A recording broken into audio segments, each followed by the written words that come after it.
Hey, Tommy. Craig Huxley from Star Trek TOS.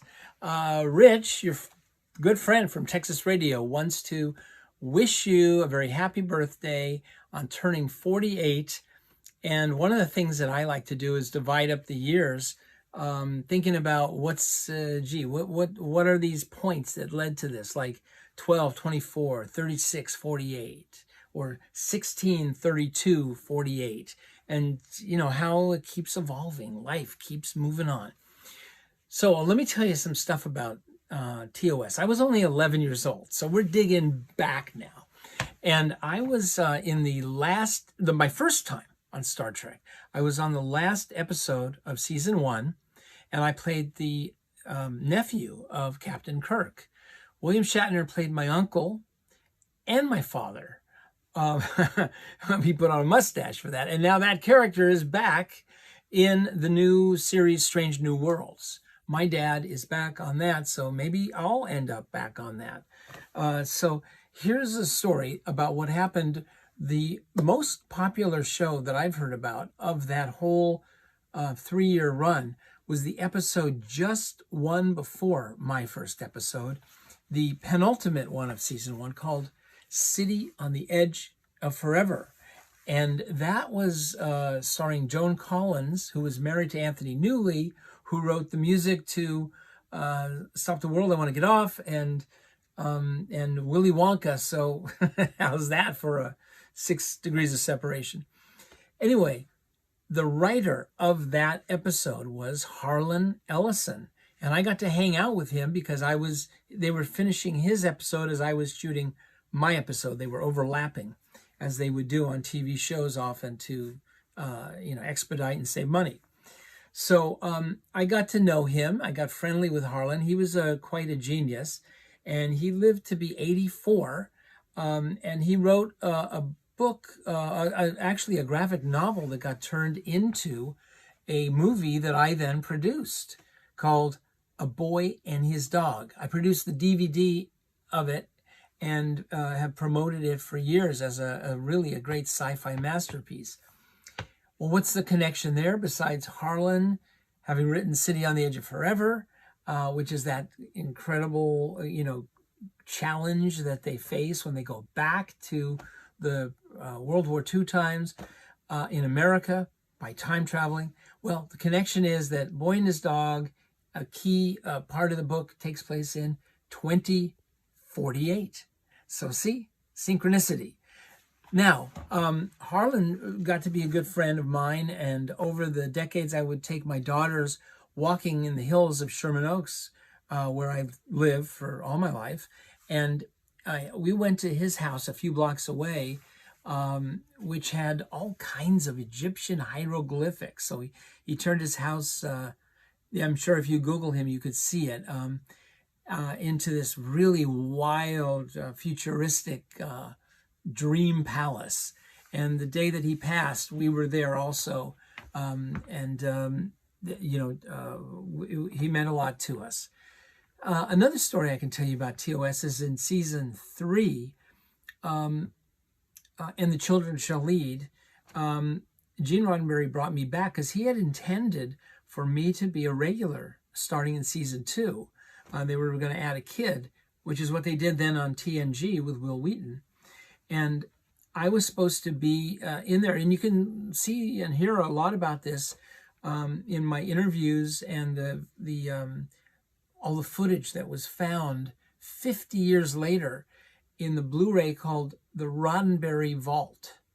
And I'm not sure if it's available online or through streaming on Paramount Plus. But it is a Blu-ray that came out 4 years ago. And so I was able to come back and play that role in the 3rd season.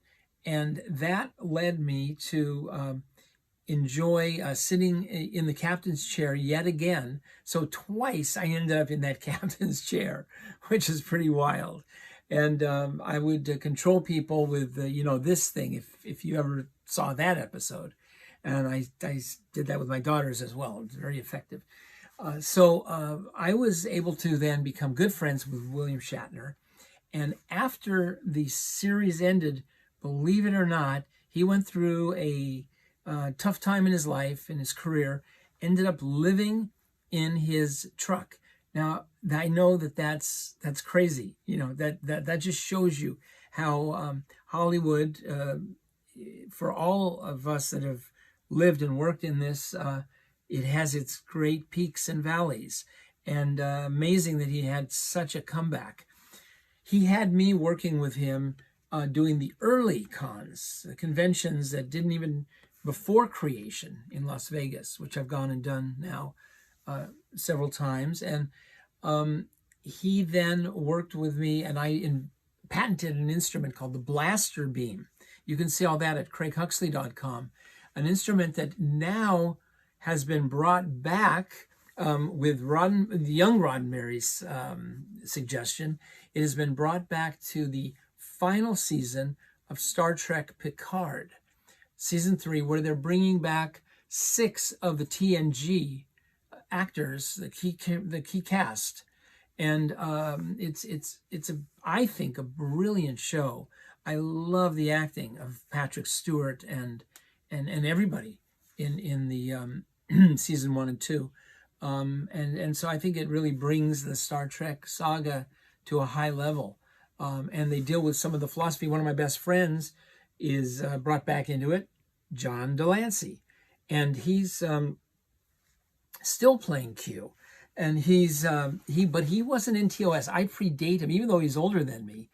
I am now, the guy that was in TOS. Then with my beam, my blaster beam, I did the TOS crew doing the first 6 movies, especially TMP. It was featured like crazy, and there's a new remix of that that's just come out with entirely restored visuals that were recomposited, and it is spectacular. It's on Paramount Plus, and it's the director's edition, but it was lovingly restored by a producer who did a magnificent job, and they remixed it in Atmos, which is the new Dolby Surround, of the last decade or so.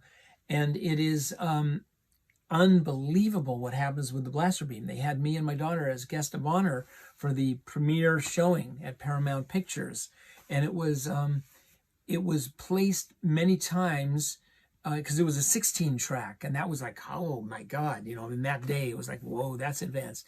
But they gave 2 tracks just to me, and they've positioned it up above, so you've got this sound that basically, the earth, the center of the earth, booming, and yet it's above you, and then it spreads out to the sides and then wraps around sometimes. It's pretty awesome. So if you have some kind of setup that can duplicate that, like Sonos or Bose or something, or if you have an actual real Atmos setup, or if you go see it in a theater, it's really, really amazing. I would play the blaster beam for you, but I can't because it's at cartridge bouncing between Warner's and Sony, which is the old MGM, the scoring stages. And there's a page on craighuxley.com, which is Star Trek 2022, just about all the new things I've been doing. And it's going between those. And then for Orville, we're doing that over at Fox.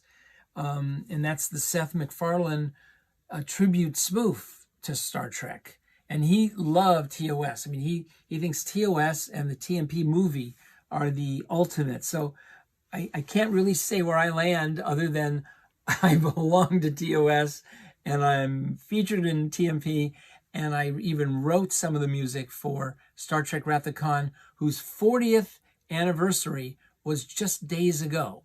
So exciting stuff. I want to wish you a great move to New Mexico, I understand.